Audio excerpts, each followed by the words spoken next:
podcast.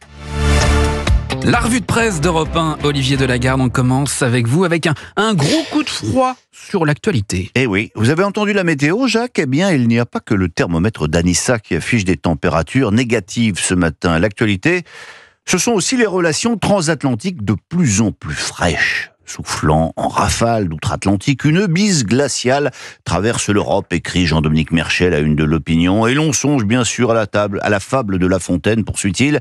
Les cigales européennes ayant chanté tout l'été se trouvèrent fort au dépourvu. Pauvres Européens, ils font peine à voir. Beaux parleurs, mais grelottants et réduits qu'ils sont à danser maintenant, faute d'avoir voulu payer le prix de leur indépendance. Le coup de froid avec Washington a débuté mercredi dernier, raconte aussi Pierre Avril du Figaro, après un échange téléphonique entre Trump et Poutine qui augurait un tête-à-tête entre les deux puissances de la guerre froide dans le dos de l'Union européenne et de Kiev. Le calvaire s'est achevé à Munich vendredi, quand le vice-président américain J.D. Vance a accusé l'Union européenne de menacer la liberté d'expression. C'est comme si, en l'espace de 7 jours, poursuit-il, l'ordre sécuritaire érigé au lendemain de la Seconde Guerre mondiale avait volé en éclats. Bref, il ne reste plus aux Européens qu'à danser maintenant. Le dernier tango aura donc lieu à Paris, où Emmanuel Macron a convoqué une réunion en urgence avec ses homologues européens, et ça s'annonce rock'n'roll. Pour tous ceux qui doutaient de la radicalité de Donald Trump, le réveil s'annonce brutal, souligne Dominique Moisy dans la Tribune des Échos. Certains rêvaient à une vassalisation heureuse, pour reprendre la formule du président italien. Eh bien, elle risque de ne pas être si heureuse que cela. Ce sera la vassalisation tout court, autrement dit, la vassalisation malheureuse, moins drôle que la valse à 4 temps. Tout autre sujet, Olivier, ce dossier sur la nébuleuse des influenceurs algériens. Oui, après les menaces venues du froid, voici celles venues du sud. C'est le Parisien aujourd'hui en France qui a enquêté sur ces influenceurs qui sont en fait sous influence du pouvoir algérien. Christelle Brigodeau y démontre que les 4 agitateurs qui vont être jugés pour des appels en ligne à la haine ou à la violence sont étroitement liés à Alger. Mais le plus réfrigérant dans ce dossier, c'est le constat de l'impuissance française face à ces agressions répétées.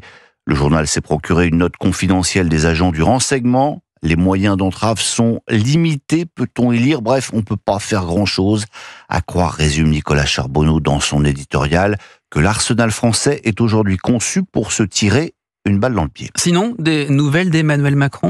Eh oui, cryogénisé depuis l'été, on pensait le diagnostic vital engagé, sa température et sa forme remontent un peu, nous informe Corinne Laïc de l'Opinion.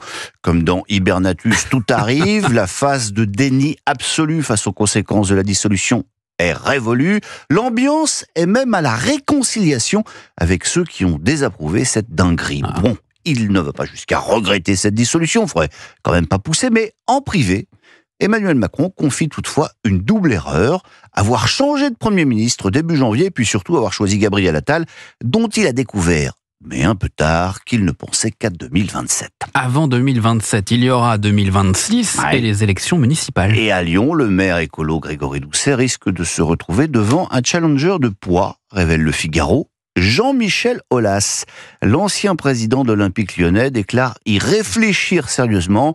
Les sollicitations, à ma grande surprise, sont très nombreuses et viennent de toutes parts. Autrement dit, je n'aurais pas eu l'idée tout seul, mais puisque tout le monde me le demande, et le voilà qui enrhume déjà l'actuel maire de la ville, à Lyon, nous devons pouvoir faire mieux, et parfois j'ai l'impression que ça part dans tous les sens. Mais on va terminer cette chronique réfrigérée par cette course complètement invraisemblable remportée par un Français.